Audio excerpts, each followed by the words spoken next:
And what happened was a test was developed which concluded that whole body saturation was achieved basically when somebody would consume a tablet of iodine, 50 milligram tablet, and over 24 hours the urine would be measured, and if this person excreted 90% of that iodine in their urine, it was concluded that the body was saturated with iodine because it didn't need to absorb very much of that tablet. So if it excreted 90% or more, then basically the body was saturated. And that was the test that was developed and the conclusion that was made. There's two tests that can get some insight. That's the second one. The first one is just to take a spot test, which will tell you how much iodine is in the body right now. The second test is a loading test, where you measure the urine over 24 hours after consuming that dose. And so now if very little iodine is excreted after you take that dose over the 24 hours, if you excrete out only 25% or 50%, that means your body is starved for iodine, as the theory goes, and so it's basically sucking up more of the iodine. It's absorbing it because it needs it. It's not saturated with it. So this was the test and the sort of the premise that was developed. Now you can test your own iodine levels. I did, and you can take both of those tests. Just go at home and mail them in, and just go to rapidregeneration.com/iodine test. So now, how is it determined that 90% was the magic number or above for the adequate amount of iodine saturation, and below 90% it means that you don't have enough iodine in the body? Well, this is where it's not black and white, but among other logical considerations, scientific sort of premises, also the people in the Iodine Project were considering the reports of the patients, how well the patients felt, how much energy they had, how well they performed throughout the day. Looking at different levels of when they were saturated, different levels of iodine.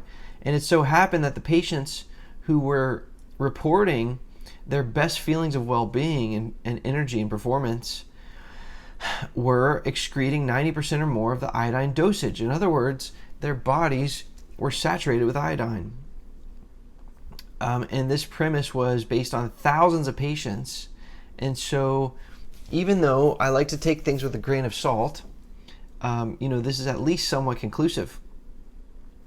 And it is well documented that higher levels of iodine in the body are also linked to better mood, improved mental performance, even higher IQ, superior cognitive abilities, enhancement of the nervous system, mood support, greater immune system function, reduction of cysts, regulation of hormones, helps clear the skin and prevent acne, thyroid balance, proper function, fertility support, assistance with a healthy pregnancy and healthy development of the baby during pregnancy. So what dosage was used to get these patients to that level of saturation where they are excreting at least 90% during a loading test? And furthermore, what dosage was used to maintain that level after saturation was achieved? So this is another complex question. According to the documentation, the typical dosage in order to achieve body saturation would be slowly worked up over several weeks until reaching approximately 25 to 50 milligrams per day, with the typical amount being 50 milligrams per day, and in some cases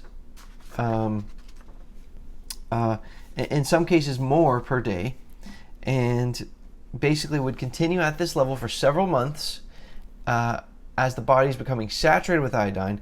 Then the patient can retest their iodine levels, and it can be determined whether to taper down to more of a maintenance dose. So the way this would typically work with these patients is that a typical person might take 12.5 milligrams for 5 to 10 days, then 25 milligrams for 5 to 10 days, then 37.5 milligrams for 5 to 10 days, and then 50 milligrams daily after that, just as an example of a typical patient, for 3 to 6 months, or until whole body saturation is achieved. In some cases, it can take longer. And that's as measured by the loading test, when you finally can excrete at least 90% of the iodine. There are also reports of some individuals, who didn't respond well until they took a higher dose, even up to 100 milligrams per day. Now, there's a few factors that seem to have caused this, which is, in some cases, somebody who's overweight, they have a lot more body mass, or in some cases, somebody with very advanced a health issue, or being very toxic, full of chemicals such as bromide. It seems like dosages are better absorbed on an empty stomach. I can attest to this personally.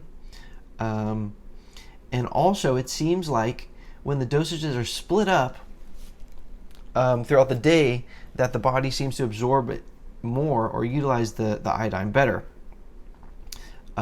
So, again, a few months after supplementing, somebody can test once again.